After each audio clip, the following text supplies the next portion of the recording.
యోగాంధ్ర 2026 దీని మీద ప్రజల సహకారం కోసం, ప్రజా చైతన్యం కోసం ఈ మీడియా సమావేశం పెట్టాం.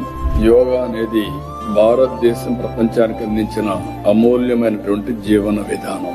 మన జీవన శైలిలో పెరుగుతున్న ఒత్తిడి, ఆందోళనలు, అనారోగ్య సమస్యలకు యోగా బెస్ట్ మెడిసిన్. శారీరక దృఢత్వం, మానసిక ప్రశాంతత, ఆధ్యాత్మిక విశ్వాసాన్ని అందించే సమగ్ర ఆరోగ్య సాధన యోగా. గత ఏడాది మనం యోగాంధ్ర కార్యక్రమం చేశాం. ప్రపంచ యోగా డే రోజున మనం నిర్వహించాం. ఆ రోజు మనం నిర్వహించిన దాని వల్ల మొత్తం అనేక రికార్డులు క్రియేట్ చేశాం. ప్రపంచం అంతా కూడా మన వైపు చూసేట్టుగా చేయగలిగాం. దీనికి నేను ప్రధానమంత్రి నరేంద్ర మోడీ గారిని మనస్ఫూర్తిగా అభినందిస్తున్నాను.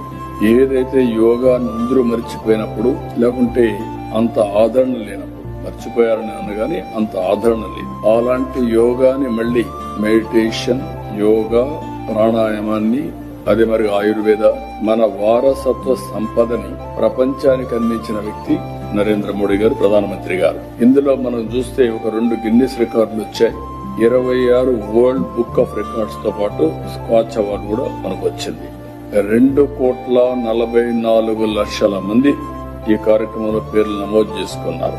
1,91,00,000 మందికి సర్టిఫికెట్లు అందించాం. 1,53,000 మంది ట్రైనర్స్ తో నిర్వహించాం. అయితే ఇది ఒక ఈవెంట్ గా కాకుండా మన జీవన విధానంలో భాగం చేయడానికి ఈ రోజు యోగాంధ్ర ఎవ్రీ ఇయర్ సెలబ్రేట్ చేయాలి అనే నిర్ణయానికి వచ్చాం.